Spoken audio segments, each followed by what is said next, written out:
내가 좋아하는 사람이 나를 좋아하는 것, 이건 누구나 꿈꾸는 로맨스의 기본입니다. 하지만 현실에선 이런 서로에 대한 마음의 밸런스가 안 맞는 경우가 더 많죠.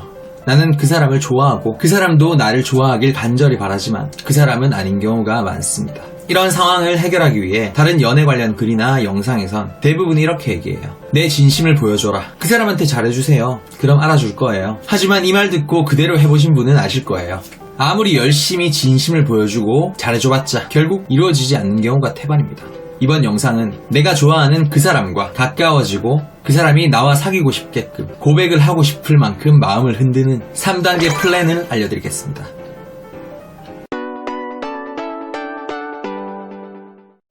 1단계, 익숙하게 만들기. 일단 모든 것에는 첫걸음이라는 게 있습니다. 가까워지고 나를 좋아하게 만들기 전에 나를 익숙하게끔 만드는 게 먼저죠. 익숙함을 만드는 가장 빠르고 정확한 방법은 상대방의 눈에 자주 띄는 겁니다. 그래서 틈틈이 함께하는 시간을 가지는 게 중요한 거고요. 예를 들어 직장 동료라면 편의점 1+1이라는 핑계로 내 음료수 사면서 그 사람도 챙겨준다던가, 알바를 하는데 앞치마를 묶어달라고 하던가, 이런 식으로 사소한 부분부터 반복적으로 눈에 띄어야 됩니다. 그렇게 사소한 부분들이 익숙해지다 보면 같이 뭘 사러 나간다던가, 굳이 같이 안 해도 되는데 일부러 과제나 업무를 함께 한다던가, 그 사람이 부담을 느끼지 않는 선에서 어떤 걸 도와달라고 하는 식으로 아주 잠깐이라도 함께 할 수 있는 시간을 만드는 게 중요합니다. 2단계, 가까워지기. 서로가 익숙해졌다면 이젠 가까워지기 위해서 몇 가지를 해야 합니다. 먼저 동료애를 심어주세요. 쉽게 얘기해 서로 공통점을 찾는 겁니다. 보통 사람들은 마음에 드는 이성이랑 가까워지려고 할 때 너와 나는 운명이다, 우리 잘 어울린다, 친해지자 라고 상대를 설득하는 말을 합니다. 하지만 이건 너무 의도적인 느낌이라 상대 입장에선 거부감을 느끼게 되죠. 그냥 둘의 비슷한 점을 강조하고 많이 보여주시면 돼요. 간단하게 집이 가깝거나 비슷한 취미가 있거나 서로 비슷한 경험을 한 걸 대화 중에 많이 언급하시면 되는 겁니다. 그리고 또 하나의 방법은 상대가 고민이 있을 때 진지하게 경청해주는 겁니다. 사람들은 모두가 각자의 고민이 있으니까요.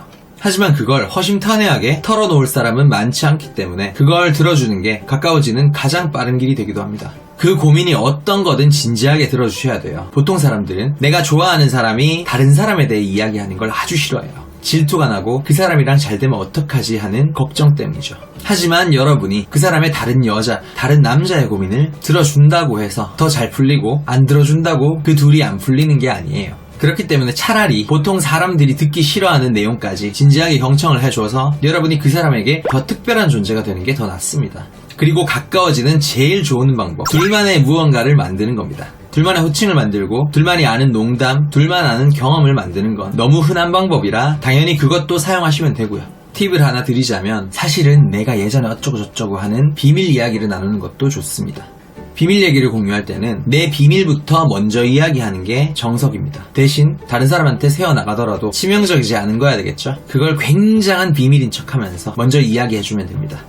예를 들면 어릴 적에 나는 사실 세일러문을 좋아했지만 괜히 뾰롱뾰롱거리는 거 좋아하는 게 자존심이 상해서 싫어하는 척 했던 거나, 대학교 때 내가 고등학교 친구들 엄청 많고 되게 인싸였던 척 했지만 사실 친한 친구 몇 명이 다였던 평범한 아이였다거나, 무서운 영화 굉장히 잘 보는 척 하지만 사실은 볼 때마다 손에 땀이 한가득이거나 하는 것들이죠. 이건 실제로 제 치명적이지 않은 비밀들입니다. 이런 얘기들을 해주면 상대방도 나와 대화할 때 편하게 자기 비밀 얘기를 하게 되는 겁니다. 3단계, 연인 암시. 마지막으로 그 사람과 내가 연인이 될 수 있는 사이라는 걸 중간중간 암시하면서 나와의 연애를 상상하도록 만들어야 됩니다. 예를 들어 너랑 나랑 사귄다면 이런 일이 있을 것 같아. 만약 너랑 나랑 결혼했는데 이런 것 때문에 싸우면 얼마나 황당하겠어. 내가 만약 네 여자친구야. 근데 내가 이렇게 했어. 그럼 너 어떻게 할 것 같아? 이렇게 어떤 연애 상황에 대한 예시를 들거나 남의 연애사에 대한 감상을 이야기할 때 우리가 이런 사이면 어떻겠냐는 식으로 상상을 하게 만드는 겁니다. 나는 너랑 사귀고 싶어 같은 직접적인 말은 부담을 느낄 수 있어요. 하지만 예를 들자면 하는 식의 의도가 들어가지 않은 느낌의 이야기는 부담감이 훨씬 적죠. 이렇게 하다 보면 자연스럽게 둘 사이에는 연인 후보라는 인식이 생길 거예요. 이런 상황이 반복되면 상대가 먼저 나한테 고백을 할 수도 있고 내가 상대한테 고백을 했을 때도 성공 확률이 아주 많이 올라가죠. 이렇게 3단계를 차근차근 밟아가면서 아주 안정적으로 좋아하는 그 사람을 쟁취하시길 바랍니다. 도움이 되셨다면 구독과 좋아요 부탁드리고요. 저는 연애를 밝히는 남자 바코였습니다.